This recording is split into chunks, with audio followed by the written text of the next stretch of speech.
A paz do Senhor, meus queridos, mais uma vez estamos no nosso canal da EBD. Deus tem uma palavra para você nesta noite. Estamos aqui estudando sobre o livro de Jó. Estaremos dando continuidade às nossas lições e estaremos estudando a lição de número 6. Estamos aí estudando sobre a fragilidade humana e a soberania divina, sofrimento e realidade de Jó. Então, esse é o nosso tema nas nossas lições bíblicas. Estamos estudando sobre a vida de Jó, sobre o livro de Jó, muito interessante para as nossas vidas. E a lição de hoje é a teologia de Elifaz. Só os pecadores sofrem. É uma pergunta, só os pecadores sofrem. Teologia de Elifaz. Então vamos estudar acerca dessa lição, acerca da teologia de Elifaz, o que é essa teologia, como é esse pensamento teológico, e aí vamos estar assim adquirindo mais conhecimento conforme o Espírito Santo de Deus nos ensinar. Aqui nos ensina a lição. O texto áureo para nós darmos início é: lembra-te agora qual é o inocente que jamais pereceu, e onde foram os sinceros destruídos?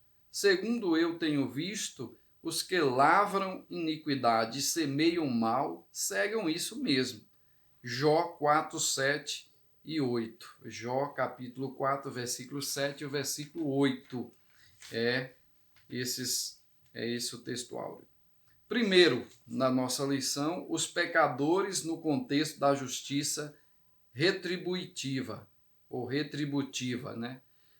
Os pecadores no contexto da justiça retributiva. Nós vemos aqui, esse é o nosso primeiro tópico da nossa lição, e ele se divide em 3 subtópicos também, né? Vamos ver acerca da lei da semeadura e da colheita. Segundo, o homem colhe o que plantou. E terceiro, a queixa de Jó. Então, esses 3 pontos aqui no primeiro tópico estaremos aqui estudando. A lei da semeadura e da colheita. Depois de firmar um princípio oriental de cordialidade, Elifaz se dirige a Jó com uma defesa contundente do pensamento teológico tradicional. A justiça retributiva. Ele está firmemente convencido de que a lei da causa e efeito é um princípio da ortodoxia teológica, que não pode ser contraditado. 2. O homem colhe o que plantou. Essa primeira parte de seu discurso compreende o capítulo 4 e 5, em que defende que o homem colhe o que plantou. Segundo eu tenho visto, os que lavram iniquidade semeiam mal e seguem isso mesmo. Jó 4, 8. Para Elifaz, nós habitamos em um universo moral que exige consequências de nossas ações. A Bíblia mostra esse princípio.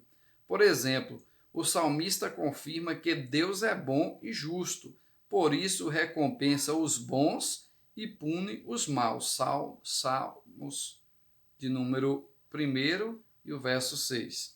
O Novo Testamento também atesta esse princípio, porque os olhos do Senhor estão sobre os justos, mas o rosto do Senhor é contra os que fazem males. Portanto, Elifaz defende que o pecado sempre produz consequências, mas que somente os pecadores pagam por isso. Assim, segundo Elifaz, Jó estava sofrendo, era porque havia pecado. Cabia a Jó, então, assumir a responsabilidade moral do seu pecado. Não havia outra opção. Quantos são os que fazem acusações precipitadas? Quanto alguém passa por momentos delicados na vida. Ao julgar precipitadamente, muitos cometem injustiças e esquecem de que Deus é quem pode ver todo lado da questão. Interessante. Nós vemos aqui no texto acerca da lei da semeadura, um dos pontos onde nós podemos observar, e também o homem colhe o que plantou. Esse aqui é um dos temas, ou seja, dos pensamentos ali da teologia de Elifaz. Não é errado esse pensamento. A questão é a maneira com que Elifaz vai aplicar esse pensamento. A Bíblia vai nos ensinar que Deus não se deixa escarnecer. Tudo que o homem semear, isso também colherá. Isso é um princípio bíblico. Isso é um princípio da Bíblia. Se o homem plantar amor, ele vai colher amor. Se ele plantar ódio, vai colher ódio.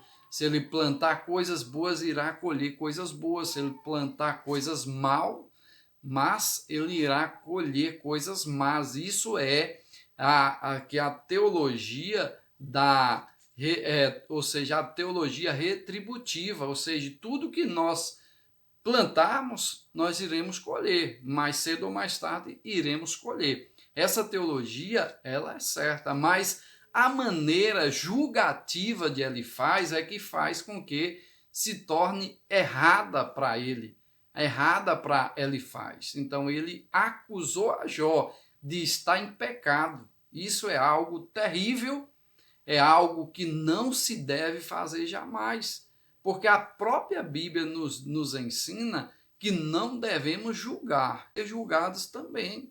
Então, o mesmo rigor que nós julgarmos alguém, nós também receberemos o mesmo rigor no nosso julgamento. Então, é algo interessante que nós devemos observar. Então, esse princípio não é errado, não é um princípio errado, não é um princípio, não é uma teologia errada. Há sim esse princípio da lei da semeadura, que você planta, você colhe, mas a forma julgativa de Elifaz é que se torna errada. Então Elifaz julgou a Jó, viu aquela situação, observou aquela situação e julgou a Jó estar vivendo aquilo ali por causa do seu pecado, daquilo que ele estava fazendo, daquilo que ele fez. Então atribuiu a todo o sofrimento de Jó por causa do pecado, ou seja, atribuiu tudo que Jó estava vivendo, aquele momento de sofrimento, de dor, por causa daquilo que ele fez, somente recebendo aquilo que ele plantou lá atrás. E Jó não cometeu esse pecado, Jó não cometeu esses erros para que viesse passar por aquele momento de dor e de dificuldade. Então, uma teologia que é correta, mas que ele usou de maneira, ou aplicou de uma forma errada, mostrando, acusando a Jó, estando naquela condenação. Terceira, queixa de Jó.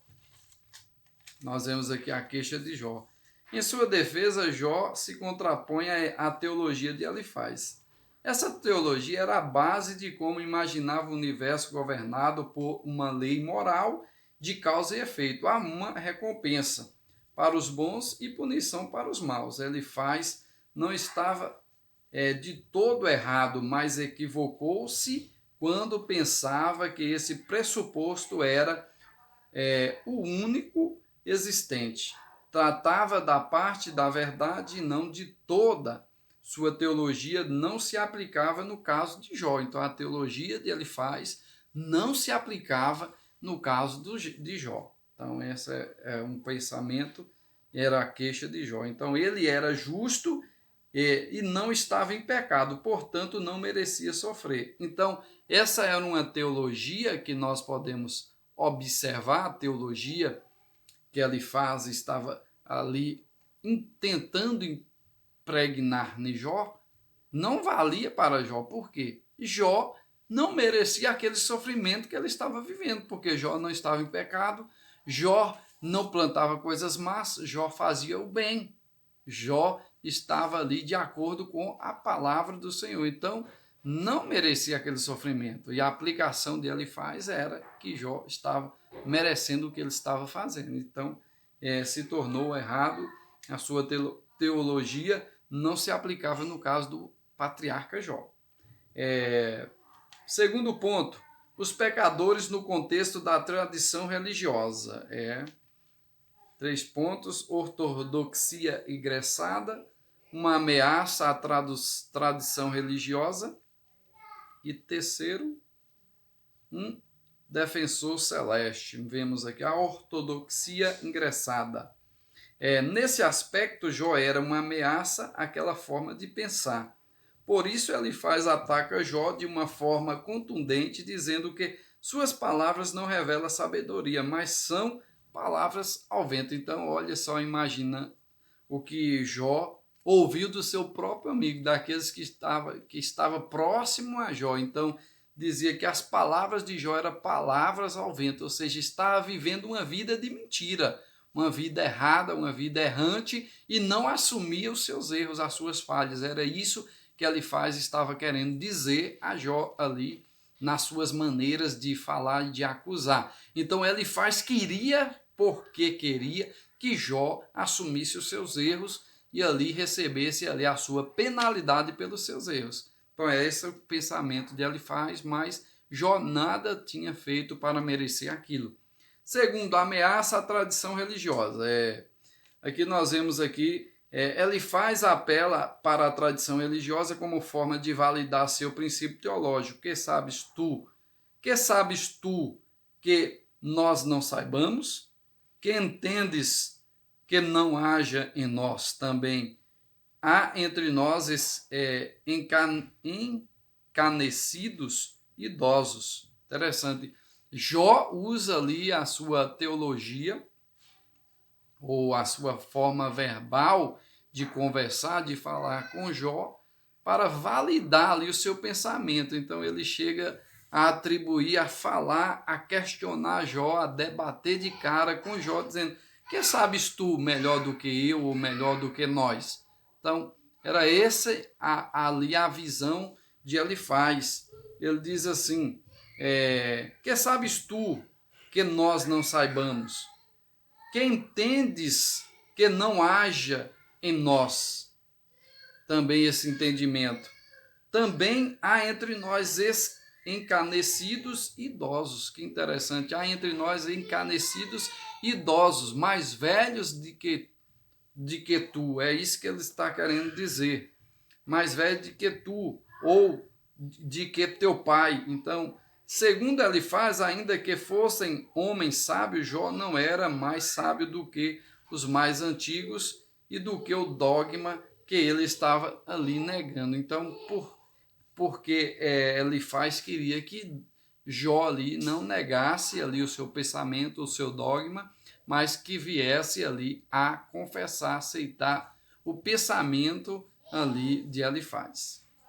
Um defensor celeste, nós vemos, em sua defesa, Jó se contrapõe ironicamente ao argumento de Elifaz. Aqui não podemos esquecer de que a resposta de Jó deve ser ouvida na forma poética, que nos fala: nesse texto Jó reclama, mas não blasfema contra Deus. Ele tem consciência de que a teologia do seu amigo firmava-se na terra, mas o homem de Uz apelava aos céus. Então, interessante. Seu anseio por um mediador prenuncia o justo advogado Jesus Cristo. Então, um defensor celeste. Então, nós vemos aqui que Jó esperava Deus se levantar para se defender, para tirar ele daquela situação, porque a certeza de Jó era tão grande que ele estava ali em fidelidade ao Senhor, não cometeu erros. Ele sabia que Deus iria se levantar ali e agir na sua vida, iria fazer algo na sua vida, porque ele olhava esperando de Deus, o advogado fiel, se levantar ali, mostrando, apontando para Jesus, a história de Jó, apontando para Jesus que viria e seria ali também o nosso advogado, que advogaria as nossas causas diante do Pai. Então, algo interessante que se aponta para Jesus, o advogado fiel. Então, algo interessante. Jó também esperava ali no Senhor, no Deus Todo-Poderoso, ali o escape, ou ali a saída do seu problema. Louvado seja o nome do Senhor. Terceiro e último, Os pecadores diante de um Deus infinito. Deus não se importa com quimeras humanas. Deus não se importa com quimeras humanas. Segundo Deus, caminha com os homens. Então aqui significa que Deus está acima da criação e não é limitado por ela. Realça, portanto, a infinitude divina, contraste e a finitude humana. A teologia de Elifaz destaca um Deus transcendente, porém distante, que não se importa muito com o que acontece aqui na terra, indiferente às coisas que criou.